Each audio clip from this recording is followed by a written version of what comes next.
Bonjour tout le monde, on va pouvoir démarrer. Les gens qui sont dans le fond, si vous voulez, il y a des places devant. Je sais que des fois on est un peu timide, on n'ose pas. Mais en tout cas, n'hésitez pas à vous rapprocher. Je pense que vous entendrez mieux et ça sera plus facile pour vous de suivre l'atelier. Donc c'est un atelier, j'avais peur sur la slide, donc les jeunes entreprises, comment faire face aux défis de vos premières années. Vous allez voir, c'est un atelier qu'on a construit à 4. On est nombreux aujourd'hui, sur un temps assez court, 40 minutes. Mais on a vraiment fait ce choix-là d'avoir 4 voix, 4 experts de 4 structures différentes, mais complémentaires, pour vraiment vous expliquer un peu les trucs et astuces, en tout cas tout ce qu'il faut, à quoi il faut penser, notamment les premières années, alors un petit peu avant le démarrage, mais surtout sur les premières années de démarrage, pour pouvoir performer, réussir et puis développer vos activités de manière la plus sereine possible. Donc l'objectif, ça va vraiment être ça, de revenir sur différents items qui vont vous suivre pendant toute la durée de vie de l'entreprise. Juste avant de démarrer avec un tour de table, on voulait faire un petit sondage. Alors je vous rassure, ça va être assez simple. Je vais vous demander de lever la main si vous êtes porteur de projet. Donc c'est majoritairement, comme tous les ans, beaucoup de porteurs de projets qui sont présents aujourd'hui. Est-ce qu'il y a des chefs d'entreprise également? Donc il y en a plus que l'année dernière, hein, on est d'accord. Donc beaucoup plus, merci. Donc avant de démarrer, on va faire un tour de table. Je ne sais pas Sophie, si tu veux démarrer. Bonjour, je suis Sophie Maurice, je travaille pour l'association France Active Bretagne, donc une association régionale qui accompagne les futurs créateurs ou repreneurs d'entreprises sur la partie structuration financière du projet. Bonjour, Christophe Sébi, je suis le responsable de la délégation de la Chambre de commerce et d'industrie à Saint-Malo. Bonjour, donc Alain Drognou, Initiative Armor, Initiative Bretagne, du réseau Initiative France, association de financement et d'accompagnement des entrepreneurs. Et je suis Mathieu Omar, je travaille à la BGE, donc BGE Bretagne, c'est une structure associative qui fait de l'accompagnement à la création reprise. Donc on en accompagne, on forme des personnes du stade de l'idée jusqu'au premier pas du dirigeant. Et aujourd'hui, j'ai été aussi un peu le maître du temps et du micro, donc je vais essayer de faire en sorte que mes collègues ne débordent pas trop sur l'horaire. On est à peu près ensemble sur une durée de 40 minutes. On s'est gardé un petit temps à la fin si vous avez des questions. En tout cas, on va être 4, donc on aura largement de quoi répondre à vos interrogations, à vos remarques. Donc n'hésitez pas à rester un petit peu quand on a fini si vous avez des questions. Et si vous n'arrivez pas à les poser parce que vous n'osez pas ou parce qu'il n'y a pas assez de temps, on est tous présents sur le stand jaune là, de BPI de la région Bretagne que vous ne pouvez pas louper juste à l'entrée. Et du coup, avant de démarrer, on avait envie de revenir avec vous sur un des prérequis. Avant de parler des trucs et astuces, en tout cas des sujets très importants quand on est à son compte, le prérequis, c'est tout commence par l'amont. Donc c'est vraiment ce qu'il y a sur la slide. C'est l'importance de se faire accompagner avant la création. On le voit au quotidien, les personnes qu'on voit, qu'on crée, qu'on peut être accompagnées, mais rencontrent un certain nombre de difficultés, en tout cas des enjeux qu'ils n'arrivent pas forcément à surmonter. Donc l'idée, c'est vraiment de se faire accompagner. Et on le voit aussi à travers les taux de pérennité. Je ne sais pas si vous êtes déjà amusé à aller regarder les taux de pérennité, mais il y a un vrai décalage entre les personnes qui ont été accompagnées avant le lancement et les personnes qui n'ont pas été accompagnées. Il y a un taux de pérennité plus fort pour les personnes qui ont été accompagnées. Mais c'est quoi être accompagné avant la création? Donc c'est plein de choses qu'on va vous décrire avec Sophie. Mais c'est vraiment de travailler, le point de départ, c'est de travailler l'idée. Donc ça va être comment on vous aide à formaliser une idée, à travailler vos motivations, c'est quoi être chef d'entreprise, ça va être quoi votre quotidien demain de chef d'entreprise. Donc on va vraiment travailler cette partie d'émergence, de passer de l'idée au projet. La partie projet, on va plutôt sur comment on structure votre projet. On est souvent sur des notions de business plan, on va vous aider, à vous former, vous accompagner à établir un business plan. C'est pas le sujet de l'atelier, on a eu plein je crois aujourd'hui et hier, mais de manière très rapide, un business plan, c'est vous, vos compétences, qui vous êtes, tout votre réseau. C'est votre projet, qu'est-ce que vous portez, qu'est-ce que vous voulez vendre, à qui vous voulez le vendre, comment vous voulez le vendre. Et c'est aussi comment vous allez construire vos hypothèses chiffrées. Et là, peut-être que Sophie, tu veux nous en dire un peu plus sur la partie prévie et financière? Une fois que l'étude de marché est faite, que le modèle économique a été travaillé, vous allez passer à l'étape de structuration juridique et financière du projet. Et c'est bien dans ce sens-là qu'il faut travailler. Et la partie, le choix du statut juridique, c'est important, mais vous devez être accompagné sur cette étape-là, qui n'est pas à négliger. Il y a plusieurs paramètres qui rentrent en compte. La législation peut évoluer également, donc c'est important de se faire accompagner sur ce volet-là. Les différents paramètres, ça peut être la nature même de l'activité, les investissements, le montant des investissements. Est-ce que vous souhaitez dans le futur avoir des associés ou pas? Est-ce que vous souhaitez avoir une gouvernance collective, par exemple? Est-ce que vous souhaitez bénéficier du maintien de vos ARE, l'allocation de retour à l'emploi de France Travail, qui a évolué cette année justement. Donc voilà, c'est important de se faire accompagner sur cette étape-là. Sur la partie financement, choix des financements, avant de solliciter les financeurs, il faut déjà connaître ses besoins financiers, que ce soit les besoins pour le démarrage opérationnel de l'activité, donc ce qu'on retrouvera au plan de financement initial, les besoins à moyen terme, si vous avez besoin de réinvestir d'ici 1 an, 2 ans, et les besoins plus liés à votre modèle économique, ce qu'on appellera les charges d'exploitation. Donc il faut bien distinguer ces différents besoins pour trouver les ressources financières qui sont adéquates. Un besoin qui est souvent oublié ou négligé, c'est le besoin en fonds de roulement. Donc je ne vais pas faire un cours d'analyse financière, mais en gros, c'est si vous payez votre client, si votre client vous paye à l'instant T de l'achat ou bien dans 30 jours, ou si vous allez payer votre fournisseur à 30 ou 60 jours, le besoin financier, il y aura un décalage qu'il faudra couvrir. Donc c'est important de l'avoir en tête dès le démarrage pour vous éviter des tensions de trésorerie dès le début.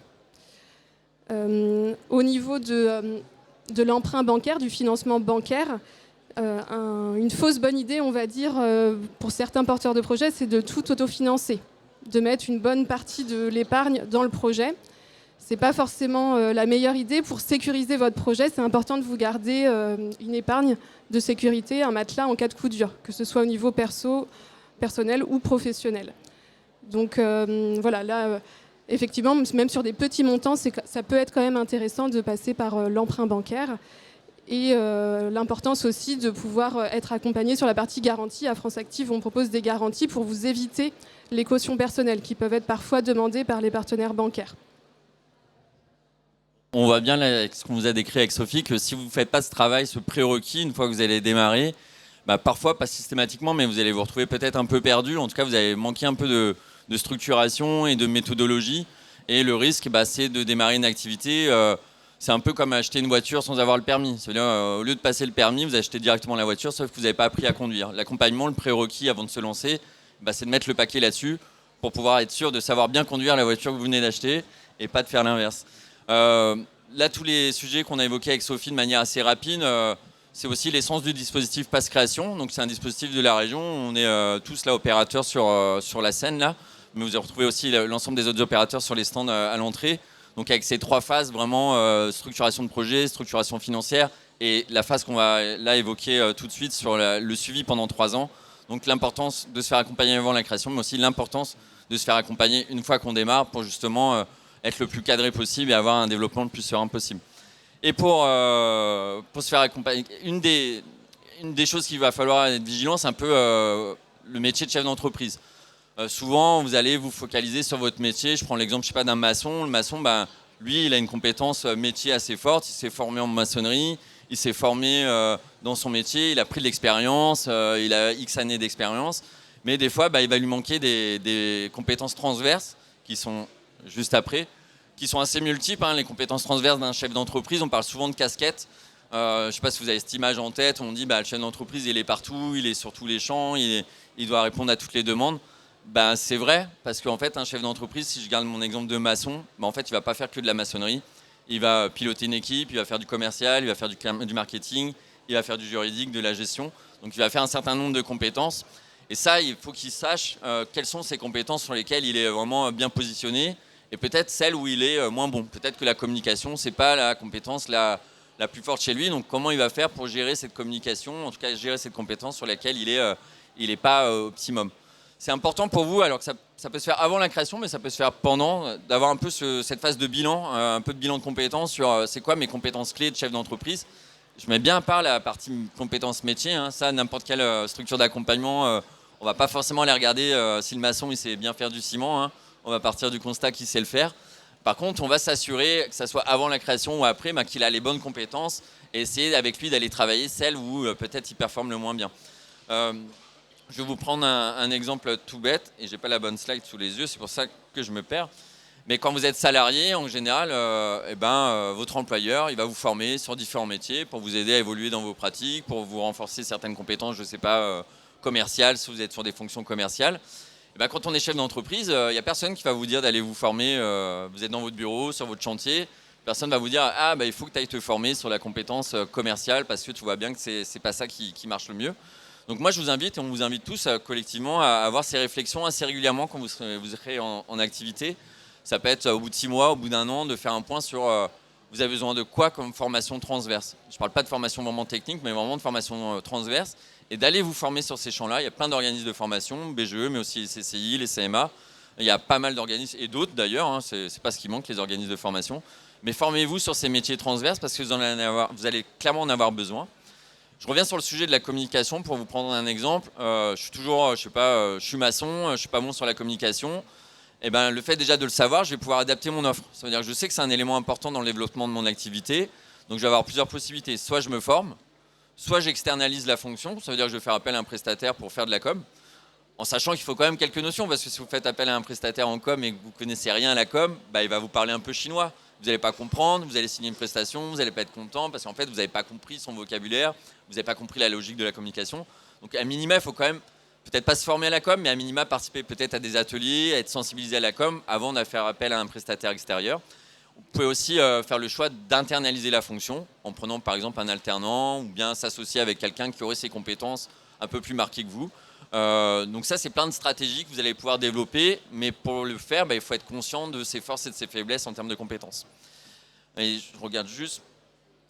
Et du coup, on va rester sur le sujet de la com, parce que je crois que c'est Christophe qui va faire un focus sur ce sujet-là tout de suite. Exactement. Donc, je vais vous parler de communication. Donc voilà, on a expliqué que diriger son entreprise, créer sa boîte, c'est un métier passionnant, c'est un formidable challenge personnel. Pour autant, ça nécessite aussi beaucoup d'engagement, parfois une dose de stress, et puis ça nécessite surtout beaucoup de compétences. Donc le but d'un chef d'entreprise, comme on l'a dit, c'est pas forcément de tout maîtriser, il faut savoir bien s'entourer. Néanmoins, sur la partie communication, il y a quelques codes à maîtriser, quoi. Le premier, c'est de savoir à qui on s'adresse, c'est qui son public. On l'a vu notamment pendant le Covid, on a été énormément sollicité par notamment des commerçants qui nous disaient mince, aujourd'hui, comment je fais pour faire de la vente à emporter, comment je fais pour communiquer auprès de mon public. C'est vrai qu'on a vu des commerçants qui étaient complètement perdus. Alors on les a aidés à être présents sur les réseaux sociaux, créer une page Facebook, être différemment présents auprès de leur public. Et je vous dis, c'est pour ça que ça nécessite de maîtriser quelques codes. Donc les codes à savoir, c'est déjà, c'est quoi la cible? Ça sert à rien de communiquer à tout va. Le but, c'est de communiquer sur sa cible. Je donne un exemple. Un chef d'entreprise, l'autre jour, me dit, je comprends pas, je communique à fond sur LinkedIn, mais personne ne vient me voir. Mais en fait, son public, c'était des commerçants. Et les commerçants ne sont pas sur LinkedIn, ils sont plutôt sur Facebook. Donc déjà, c'est maîtriser sa cible. Le message, il faut qu'il soit simple et clair. Bien sûr, il ne faut pas qu'il soit erroné. Le but, c'est d'être clair sur ce qu'on dit. Se fixer des objectifs clairs et mesurables. Le but, c'est de quand même pouvoir quantifier, même si ce n'est pas toujours évident, savoir quelles répercussions ça a eu de communiquer dans tel ou tel support. Et puis, ça nécessite de maîtriser justement les différents supports de communication. Donc, par rapport à ça, il y a la communication online et la communication offline. J'allais dire, terminer la communication de papy. Aujourd'hui, il faut être absolument présent sur le digital. Enfin, c'est nécessaire. Et toutes les entreprises que l'on rencontre, tous les chefs d'entreprise, on leur dit, à minima, il faut être sur le digital.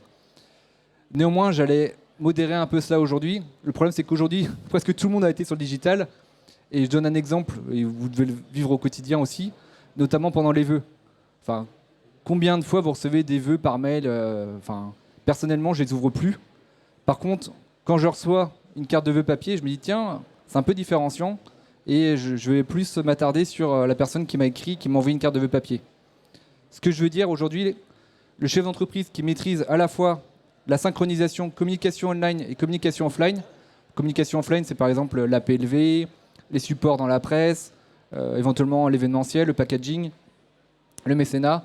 S'il arrive à maîtriser et à synchroniser ces deux aspects, je pense qu'il s'en sortira un peu mieux que son voisin. Donc voilà le conseil que j'ai donné. Voilà, je ne suis pas forcément l'expert de la communication, mais c'est ce que je peux voir au quotidien dans notre métier, quoi. Merci Christophe. On voit bien qu'il faut être bien formé, bien accompagné. Il faut savoir maîtriser certains sujets. Là, avec cet exemple très précis sur la communication, Mais il faut aussi des fois faire face à certains aléas. Et vous allez voir quand vous allez démarrer votre activité. Et en tout cas, ceux qui ont peut-être démarré ont connu ça. Mais la vie en général, c'est plein d'aléas. Mais la vie d'indépendant, ça l'est peut-être encore plus. Et du coup, pour ça, il faut savoir gérer vos problématiques. Et je vais toujours à Christophe lui donner la parole qui va nous parler un peu de comment on gère aujourd'hui les problématiques. Bon, désolé, c'est pas la slide la plus sexy, gérer les problématiques. Mais pourtant, ça fait partie du job. Moi, je viens de Saint-Malo et comme on dit souvent à Saint-Malo, c'est dans la tempête qu'on voit les meilleurs marins. Ce qui veut dire que la vie d'un chef d'entreprise, c'est pas un long fleuve tranquille. Et c'est dans les moments justement un peu plus durs qu'on voit le chef d'entreprise qui s'en sort un peu mieux et qui va justement aller un cran plus loin, quoi. Donc pour ça, il y a quelques conseils. On dit partager l'analyse d'une situation. C'est souvent le chef d'entreprise, il a la tête dans le guidon et on a du mal à lui faire comprendre qu'il faut qu'il prenne un peu de recul, un peu de hauteur, se poser. Donc pour ça, il y a aussi des réseaux. Et il y a quelques réseaux de chefs d'entreprise qui permettent de prendre un peu de hauteur. Je ne vais pas tous les nommer. Il y a le CJD par exemple qui est bien positionné sur ce sujet-là. Ça permet d'échanger entre ses pairs, échange de bonnes pratiques, se dire tiens, j'ai une problématique, toi dans ta boîte, comment tu ferais, quoi. Il y a également le mentorat. Il y a aussi bénéficier des mesures de soutien de l'État. Vous avez de la chance d'avoir 4 acteurs différents devant vous. Et c'est vrai que des fois, on rencontre des chefs d'entreprise qui, en discutant avec eux, on leur dit il y a 6 mois, tu aurais pu avoir telle ou telle aide. Ils me disent ma mince, si j'avais su. C'est aussi des fois prendre les devants, savoir s'entourer, aller voir. On a de la chance en France d'avoir quand même pas mal d'acteurs d'accompagnement sur ces sujets-là. Donc n'hésitez pas à les solliciter. Il y a aussi ce conseil qu'on leur donne des fois, c'est de ne pas faire la politique de l'autruche. Il y a des difficultés, ça arrive. Enfin, tout le monde en a. La vie d'un chef d'entreprise, c'est jamais tout rose. Et ce que l'on conseille, c'est de discuter. Enfin, c'est vrai que chef d'entreprise, c'est assumer de nombreux rôles. Et le premier, c'est on ne peut pas tout maîtriser, mais c'est au moins de comprendre le fonctionnement de votre entreprise. Donc déjà le business plan. Mais c'est aussi éviter les mauvaises surprises, bien comprendre que vous allez avoir des échéances fiscales, les paiements des fournisseurs, les dates, etc. Pour qu'il n'y ait pas de surprise en fin d'année. Et puis si malheureusement vous vous êtes trompé, ça peut arriver. Il ne faut pas hésiter à prendre les devants, que ce soit les impôts, etc. Le but, c'est pas de plomber votre entreprise. Ils vont toujours trouver des solutions avec vous pour faire des échéanciers et pouvoir faire en sorte que votre entreprise perdure. Donc anticiper les évolutions probables de votre situation commerciale et financière. C'est, comme je disais, prendre du recul, prendre un peu de hauteur, vous entourer. Il y a le mentorat, il y a plein de dispositifs qui existent. Et puis, c'est aussi prendre des mesures judiciaires. Bon, ça, c'est, je vais vous donner un exemple par rapport à cette phrase-là. J'ai rencontré il y a 15 jours une entreprise sur Saint-Malo qui se lance dans l'organisation d'événements. Et en fait, il a créé un événement qui a bien marché, sauf qu'il a oublié d'aller voir sur l'INPI. Il a pris un nom qui était déjà déposé, sauf que derrière, malheureusement, ça a été au contentieux. Et la somme qu'il a dû débourser pour finalement dédommager le lésé lui a plombé son événement, en fait. Donc finalement, il a dit j'arrête. Enfin, je dis c'est vraiment dommage, quoi. S'il avait anticipé, s'il s'était bien entouré, il aurait pu faire un très bel événement et réussir ce cas d'école. Donc je vous dis, des fois c'est des trucs tout bêtes, mais pensez à, on peut pas tout maîtriser, mais comme on l'a dit en préambule, déjà bien s'entourer et puis prendre un peu de hauteur, se dire qu'est-ce qui peut m'arriver, comment je peux anticiper tout ça, quoi. Voilà. Merci Christophe. Je fais une petite aparté. Alors ça va pas être la slide tout de suite, mais c'est vrai qu'il parlait de suivre des indicateurs. Vous allez voir, il y a un sujet juste après. Je crois que c'est le dernier sujet qu'on évoque sur le suivi de ces indicateurs, les tableaux de bord, l'importance de savoir piloter son entreprise. Christophe, il en a un peu parlé parce que avant de faire face à des problèmes, peut-être que vous serez capable de les anticiper aussi. D'où l'intérêt de bien les suivre. Mais je laisserai Sophie tout à l'heure et Alain entrer un peu plus dans le détail. Et ce que disait aussi Christophe, c'est important, c'est de ne pas faire la politique de l'autruche. Aujourd'hui, quand on est face à des aléas, des problèmes, quels qu'ils soient, il ne faut pas les garder pour soi. Il faut en parler soit avec des structures d'accompagnement qui vous suivent dans le cadre de vos développements ou entre pairs, en fait, parce qu'il y a plein de réseaux de chefs d'entreprise qui existent. Tu en as nommé quelques-uns, puis Alain en parlera un peu plus. Mais Mais voilà, sachez vous entourer, à la fois effectivement pour faire face à ces problématiques-là et essayer de trouver des réponses et pas les garder pour vous et quelque part de le mettre sous le tapis en vous disant je vais voir ça plus tard. N'hésitez pas, tout le monde en rencontre. On le voit au quotidien, les chefs d'entreprise, ils ont tous des aléas, des problèmes. Parlez entre vous, parlez avec les autres structures, parlez de vos problèmes parce qu'il n'y a pas pire que les garder pour soi et attendre que ça explose. Et du coup, Alain, je pense que c'est une bonne transition pour le thème d'après. Merci Mathieu. Donc déjà, merci beaucoup d'être présent parce que ça montre que vous souhaitez être accompagné en amont. Moi, le message que j'ai envie de vous faire passer, c'est aussi de vous faire accompagner en aval, après la création, après la reprise de votre entreprise. Donc au sein du réseau Initiative, mais Mathieu en a parlé également, on a un taux de pérennité à 5 ans qui est à peu près de 90%, mais c'est à peu près le même niveau de taux de pérennité au niveau de nos différents réseaux. Donc d'où l'importance de bien vous faire accompagner en amont. Sophie en a parlé à travers les prêts d'honneur, les garanties, renforcer votre trésorerie de démarrage. Mais après, l'idée, c'est de vous faire accompagner également après création. Donc il y a différents types d'actions d'accompagnement post-création, post-reprise. Le suivi qui va être fait par les salariés, notamment de nos différents réseaux. Des actions collectives, parce que être chef d'entreprise, c'est aussi intégrer des réseaux de chefs d'entreprise. Fondamental de savoir vous entourer. Et aussi la particularité du réseau Initiative. Le réseau Entreprendre fait aussi la même chose, c'est le principe du parrainage. Donc la marraine ou le parrain, chef d'entreprise confirmé, qui bénévolement, gratuitement, accepte de vous proposer un suivi, un accompagnement. Donc l'idée, c'est de se dire qui de mieux qu'un chef d'entreprise peut conseiller un autre chef d'entreprise. Moi, je suis salarié, j'ai la paye à la fin du mois. Un chef d'entreprise, il y a un facteur d'aléa qui va être important. Il va devoir être rassuré. Pour pouvoir bien gérer son entreprise, il va falloir qu'il ait de la sérénité. Et donc l'idée, c'est aussi pour le parrain ou la marraine de le conseiller sur ses actions un petit peu stratégiques. Mathieu en a également parlé. Un chef d'entreprise, par définition, doit maîtriser son métier. Par contre, parfois, il peut avoir des lacunes au niveau de la gestion, au niveau du commercial, au niveau du management. Et c'est là qu'on propose un parrainage, ce qu'on appelle un parrainage transverse. C'est-à-dire qu'on voit, notamment au sein de nos comités, un entrepreneur qui peut avoir quelques lacunes, qui a envie d'apprendre. Parce que ça, c'est aussi le message que je veux passer. C'est accepter de ne pas tout savoir. Voilà, vous ne saurez pas tout. Donc n'hésitez vraiment pas à poser des questions. N'hésitez pas à rencontrer vos partenaires. Je vois des banquiers là, qui sont dans la salle. Moi, c'est hallucinant parfois de voir des entrepreneurs qui ne rencontrent pas leur expert comptable les 3 premiers mois de leur création ou leur banquier. Il faut vraiment être curieux, il faut vraiment aller vers vos partenaires, que ce soit les banques, les experts comptables, les réseaux. Donc allez vers nous. Et donc le parrain ou la marraine qui est passé par ces mêmes étapes peut vous aider et peut vous aider à progresser. Ça se fait, il y a quelques grands principes au niveau du parrainage, la gratuité, la confidentialité, la confiance et la bienveillance. Donc ça, ce sont des points importants. On propose également un parrainage métier, c'est-à-dire que le principe du parrainage métier, c'est par exemple un boulanger qui va parrainer un autre boulanger. Donc ça peut être intéressant parce que là, on rentre vraiment dans le métier. On propose les deux en l'occurrence. Mais le principe, c'est vraiment de vous entourer, d'être conseillé, de ne pas rester seul dans vos problématiques.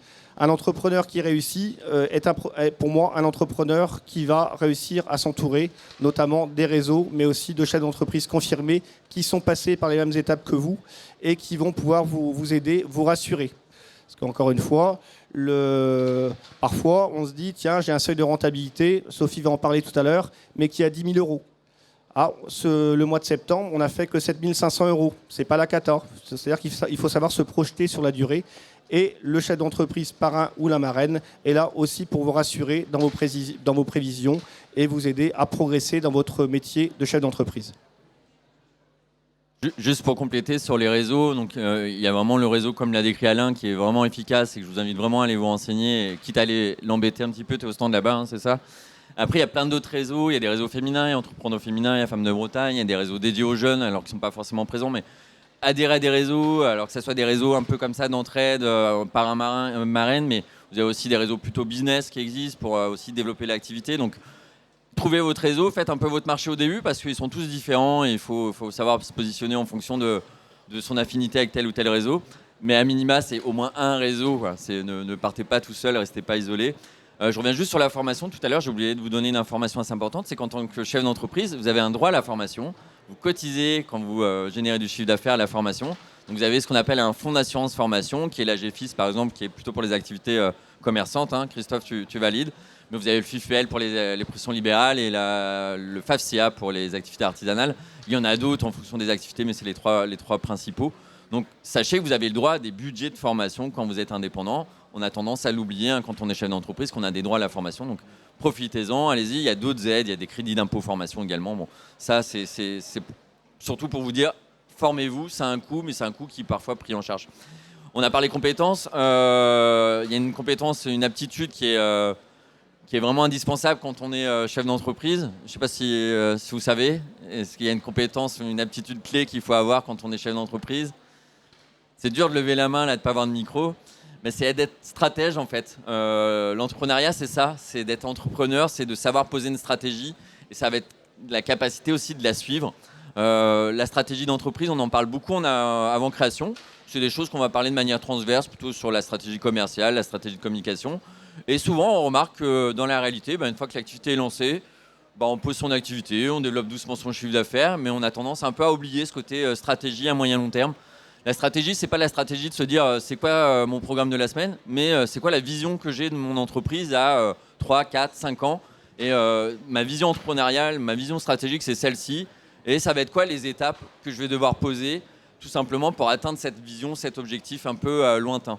Je vais vous donner une image qui est peut-être un peu bateau, mais demain, si vous voulez partir en vacances, vous allez choisir une destination. Je sais pas, vous voulez partir où je sais pas, au ski, c'est ça, monsieur? Donc, aux Seychelles. Je vais partir aux Seychelles. Alors non, je vais changer. Je vais prendre un truc plus sympa. Les Seychelles, ça doit être sympa. Mais je vais partir à Bangkok et je vais y aller en vélo. Donc déjà, ma vision, c'est très loin et je vais devoir poser un certain nombre d'étapes, d'actions. Et on parlait d'aléas tout à l'heure.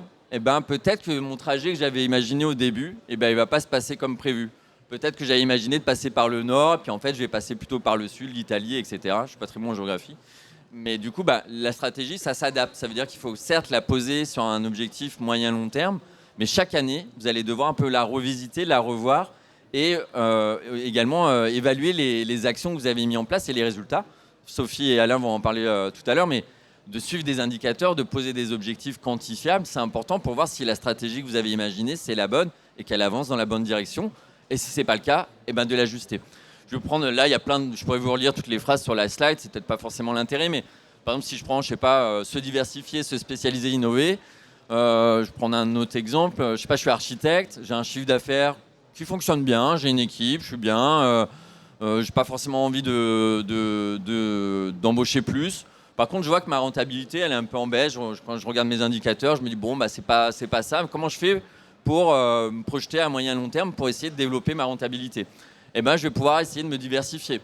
Se diversifier, c'est de se dire, si mon cabinet d'archi est spécialisé, je sais pas, chez les particuliers, peut-être que j'aurais peut-être tendance, par exemple, on voit que dans le cœur de Rennes, il y a beaucoup de commerces de bouche qui ouvrent, qui se renouvellent avec des concepts un peu particuliers. Peut-être qu'il y a un marché à aller chercher, donc je vais me diversifier dans l'aménagement de commerces de bouche. En sachant que ça ne se fait pas comme ça, on ne claque pas des doigts, même si je suis architecte, je ne vais pas faire des commerces de bouche demain. Donc il faut que je forme mes équipes, il faut que je me forme, il faut que je prospecte, il faut que je cale toute ma nouvelle communication là-dessus.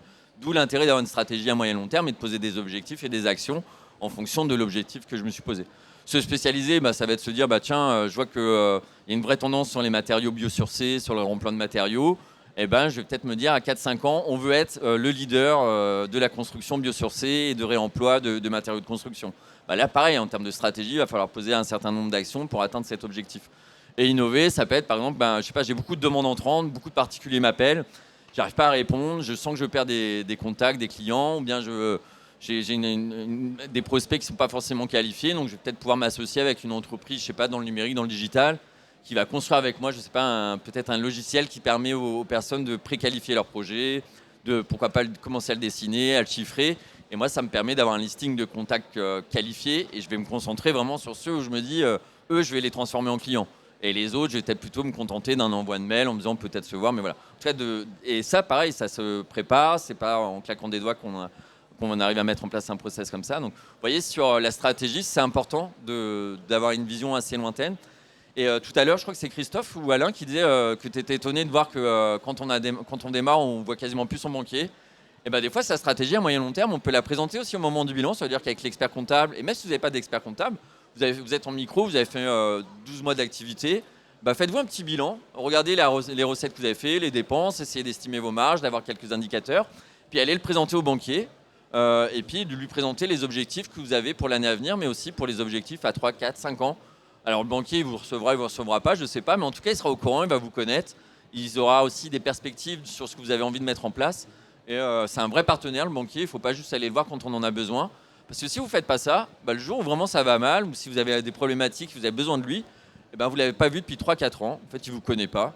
Et je ne dis pas qu'il ne va pas vous aider, mais du coup, le lien, il n'est pas là non plus. Donc, il va falloir le construire, ce lien-là, dans une situation d'aléa qui peut être pas très fun. Donc, nous, on vous invite vraiment à garder contact avec vos partenaires. On parlait de ne pas s'isoler, de s'entourer.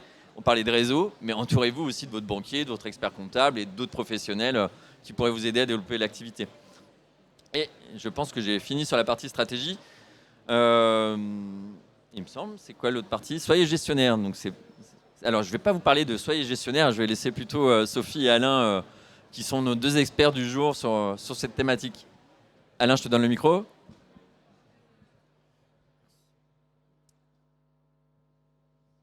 Alors, à la question « Faut-il attendre mon premier bilan de 14 mois après le démarrage pour gérer mon entreprise ?» La réponse peut paraître évidente, non. Malgré tout, on suit beaucoup d'entrepreneurs sur les 3 premières années notamment, et ça arrive régulièrement.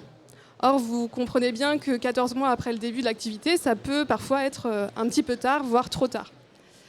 Donc c'est important, on n'attend pas de vous que vous deveniez tous des experts comptables demain.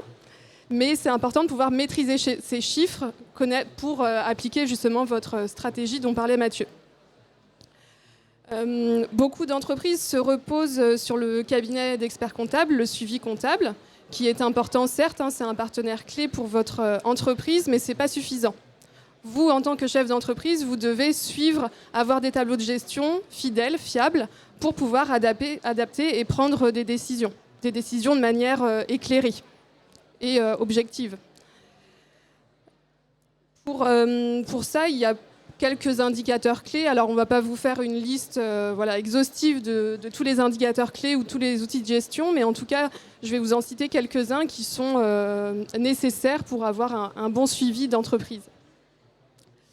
Avant de vous en lister quelques-uns, effectivement, un bon outil, c'est quoi? Un bon outil de gestion, c'est un outil qui est actualisé, simple, fiable et que vous comprenez, qui vous donne des informations utiles et nécessaires pour votre entreprise. Donc il faut que ce soit vraiment personnalisé, adapté à votre activité. Il y a le plan de trésorerie, c'est tout simplement un tableau qui résume tous vos encaissements, tous vos décaissements, mois par mois. Ça vous permet de pouvoir anticiper d'éventuelles tensions de trésorerie. C'est pas forcément grave, c'est pas forcément mauvais signe, mais en tout cas, il faut l'anticiper et prévoir une solution de financement pour ces tensions de trésorerie potentielles. Un deuxième indicateur important, c'est le seuil de rentabilité. On en a déjà parlé tout à l'heure. Le seuil de rentabilité, c'est quoi? C'est tout simplement le niveau de chiffre d'affaires à partir duquel l'entreprise commence à dégager du bénéfice. Donc c'est important que vous l'ayez en tête au démarrage. Souvent dans la construction du prévisionnel, c'est ce qui est calculé, mais c'est important que vous l'ayez en tête aussi par la suite, dans les premiers mois, les premières années, et que vous le fassiez éventuellement évoluer votre stratégie par rapport à ça. N'hésitez pas à le transformer en objectif de vente, que ce soit par semaine ou par mois. Ça vous permet d'être plus...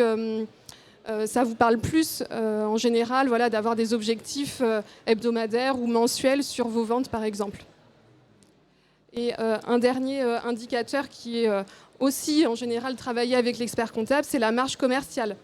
Il peut y avoir la théorie du prévisionnel et la réalité.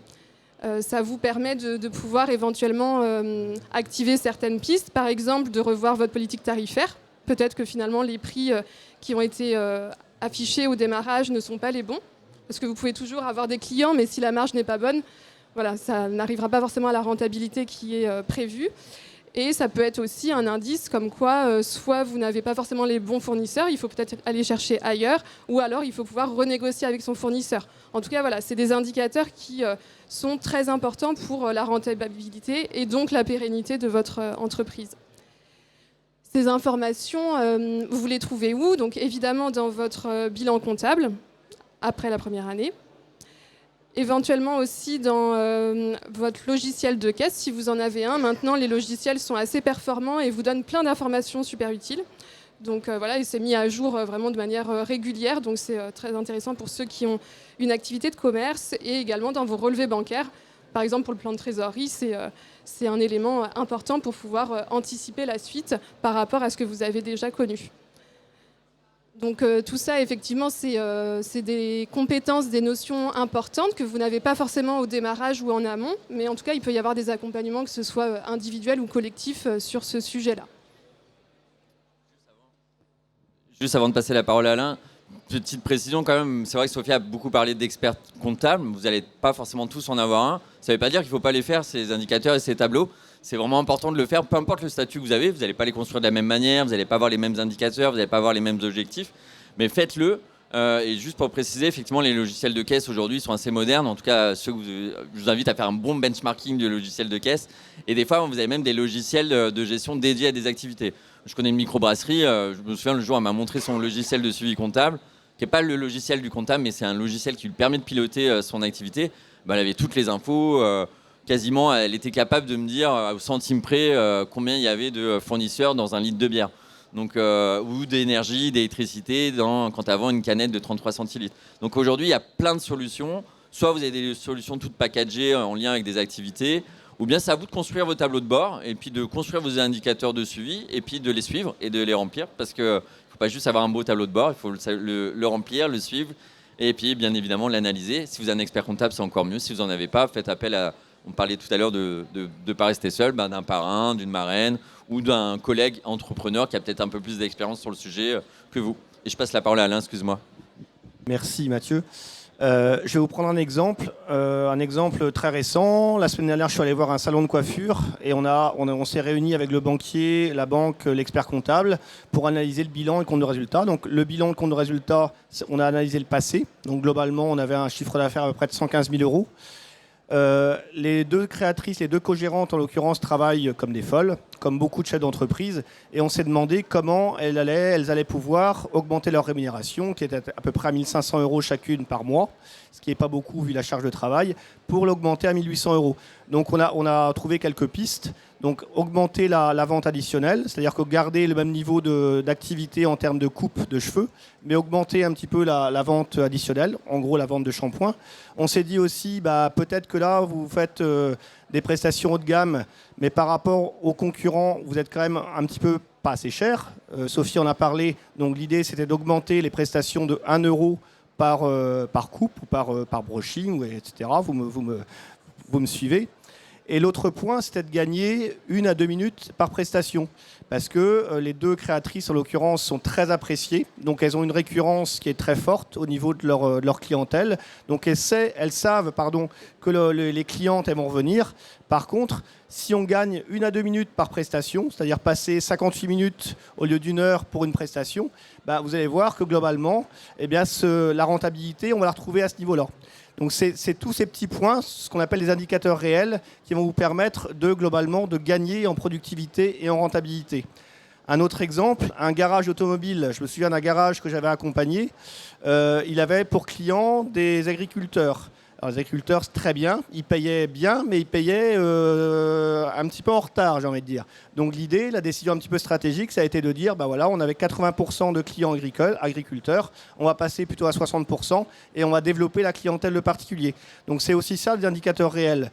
Parmi les autres indicateurs réels, il y a des indicateurs financiers, bien évidemment, mais il peut y avoir pour les entrepreneurs du bâtiment, le taux de transformation.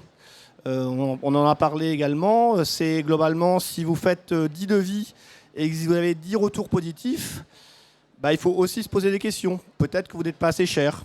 Il faut se poser des questions. Ou alors peut-être que vous êtes fantastique et vous avez une prestation qui est extraordinaire, auquel cas c'est très bien pour vous. Mais un taux de transformation dans le domaine du bâtiment à 100%, ce n'est pas forcément un bon signal. Avoir un taux de transformation de ces devis en facture de 10%, ce n'est pas non plus un bon signal. Mais il faut trouver un bon compromis. Après, pour les commerces, pour les restaurants, on peut trouver plein d'indicateurs réels. Pour les restaurants, vous avez bien évidemment le ticket moyen, la fréquentation, le taux de remplissage. Bref, donc l'idée, c'est à côté de ces indicateurs financiers qu'on a tous en tête, le chiffre d'affaires, la marge, etc., essayer d'avoir aussi des indicateurs réels. Par exemple, on peut aussi trouver des indicateurs qui peuvent être le nombre d'abonnés sur Google My Business. Et si sur Google My Business, Christophe en a parlé tout à l'heure, si vous avez 400 avis à 5 étoiles, bah, c'est plutôt une bonne chose. Donc le nombre d'abonnés Instagram, je vais voir demain une boutique de prêt-à-porter, eh bien elle communique très bien sur Instagram. Et le fait d'avoir de plus en plus d'abonnés sur Instagram, de faire un post qui amène derrière de la transformation en vente, bah, c'est aussi des points importants. On pense souvent aux indicateurs financiers, un peu moins aux indicateurs réels. Donc un tableau de bord, c'est aussi mettre en place des indicateurs réels pour vous permettre de suivre votre activité et votre progression en tant que chef d'entreprise. Merci Alain. On arrive à la toute fin de l'atelier, donc c'est un peu la slide de conclusion. Ce qu'il faut retenir, donc, c'est faites-vous accompagner, c'est vraiment le prérequis quasi indispensable. Non, pardon. Non, je complétais, ouais. Ok, pardon Christophe. Du coup, c'est faites-vous accompagner, c'est le prérequis. Formez-vous, soyez stratège, soyez agile, faites face aux aléas en parlant, ne restez pas isolés, entourez-vous, construisez vos tableaux de bord, en tout cas adaptez-les à votre activité, suivez-les, entourez-vous des experts comptables, des banquiers, de vos partenaires variés. En tout cas, voilà, restez pas seul, ça peut être un peu le dernier conseil. Je pense que plus on est isolé, plus c'est compliqué, plus on est entouré, plus c'est facile de performer, en tout cas d'avoir une activité dans laquelle on est le plus serein possible. C'était la slide juste après, pardon.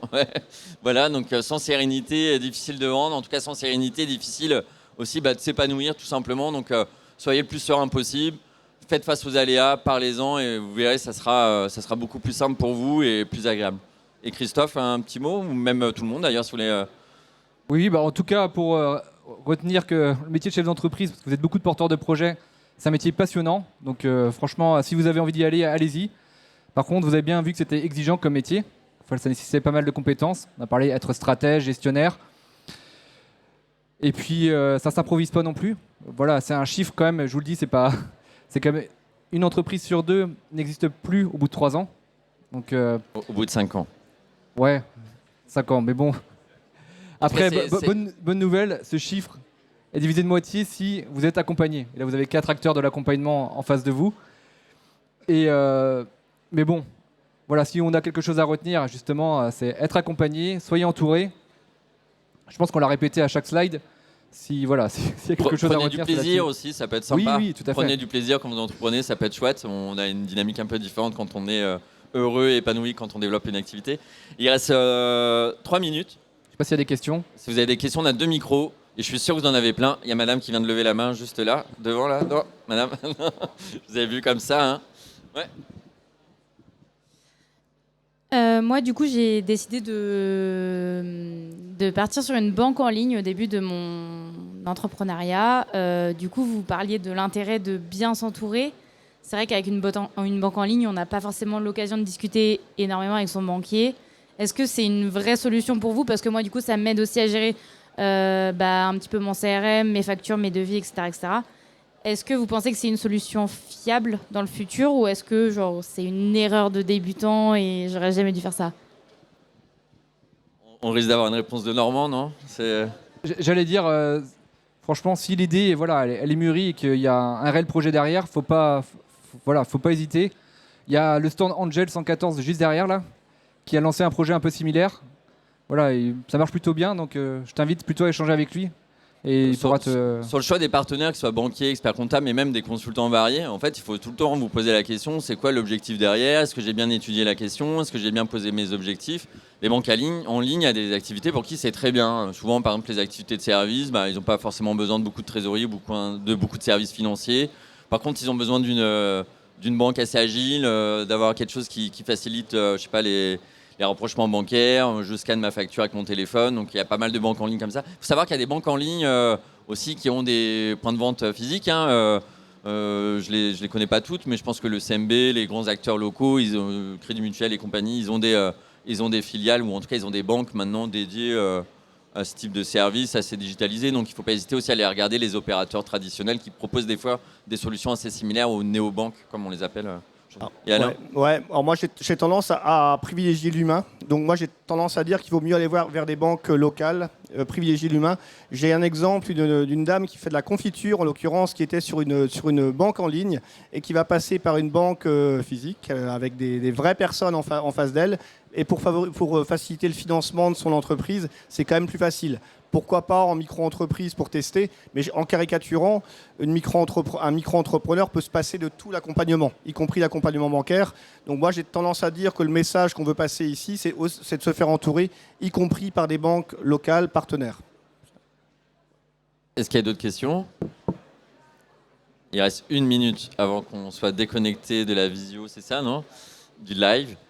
Après, on peut répondre à vos questions si vous préférez venir nous voir, soit ici, soit après sur les stands. Mais si vous n'avez pas d'autres questions, on va vous remercier. En tout cas, c'était très sympa, assez court. J'espère que ça n'a pas été trop dense et trop rapide pour vous. En tout cas, nous, on prend plaisir à l'animer chaque année. Alors, l'année prochaine, c'est Alain qui animera l'atelier, et puis ou Sophie.